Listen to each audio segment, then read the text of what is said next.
Hello guys, bersama saya lagi dalam Oret Nopo Channel. Panas dan menggempakan fitnah.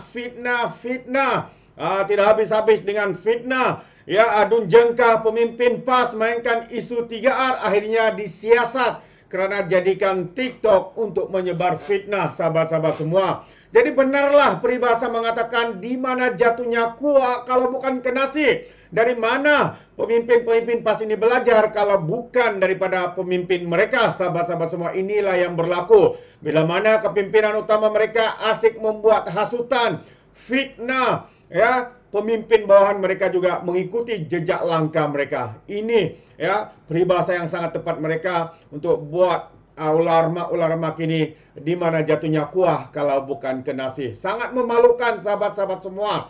Akhirnya disiasat karena menjadikan TikTok untuk menyebar fitnah.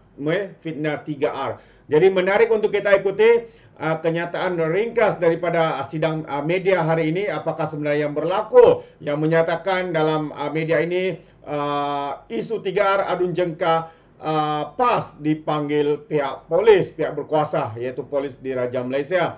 Jadi mari kita ikuti kenyataan singkat daripada berita ini, yang mana menyatakan bahawa Ahli Dewan Undangan Negeri adun jengkah Syahril Azman Abdul Halim mengesahkan beliau dipanggil pihak polis bagi membantu siasatan berhubung dakwaannya memainkan sentimen 3R, kaum, agama dan institusi diraja di akaun TikToknya baru-baru ini.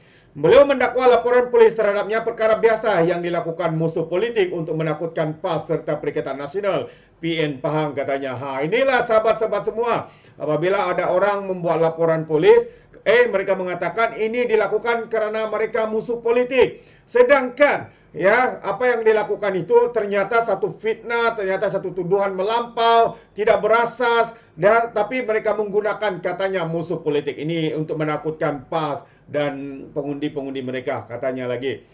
Jadi pada 13 September yang lalu, pegawai khas kepada Ahli Parlimen Bentong yang Safura Othman, iaitu Ahmed Wafiuddin Samsuri, telah membuat laporan di Balai Polis Mancis atas dakwaan Syahril Azman memainkan sentimen 3R di akaun TikTok pemimpin PAS itu. Ahmed berkata, Ahmed mendakwa Syahril Azman membuat kenyataan yang menyentuh hak Bumi Putra selain turut menyentuh nama Presiden UMNO Datuk Seri Ahmad Zahid Hamidi dan juga DAP.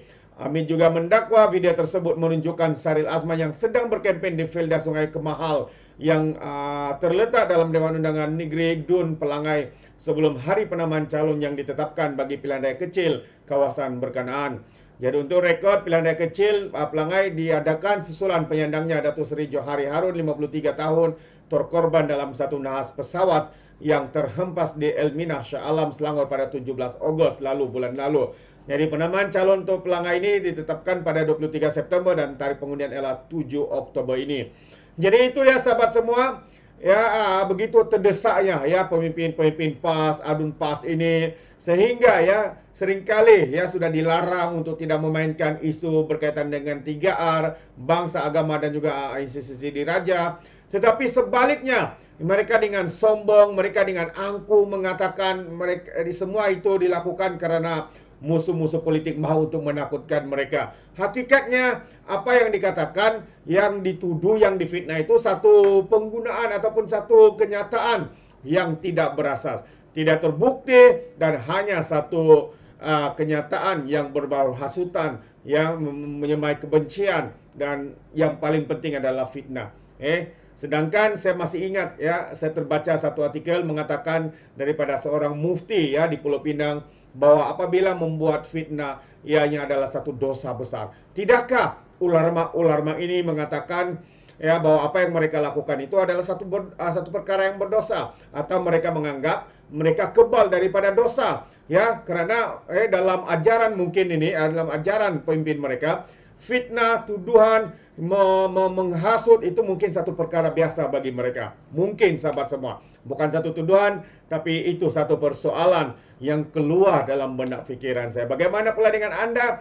Adakah Anda bersetuju atau tidak? Anda boleh berikan komen dalam ruangan komen. Tapi ingat, komen dengan cara berhemah. Jangan menjadi seperti adun-adun daripada pimpinan PAS ini. Ya, apabila keluar kenyataan dalam mulut penuh dengan hasutan, kebencian dan juga fitnah-fitnah melampau yang tidak mempunyai bukti ataupun tidak mempunyai asas. Jadi sepertinya mereka ini kebal rasanya, mungkin karena otak mereka sudah diculik oleh makhluk asing. Jadi terima kasih, sampai di sini saja. Izinkan saya untuk mengundurkan diri, dan seperti biasa peribahasa mengatakan tapapun kangkap, 2 tahun keinginan. Dalam bahasa Melayunya, tepuk dada, tanya selera. Sekian saja para Orang Dapat Channel. Kita berjumpa lagi. Bye-bye.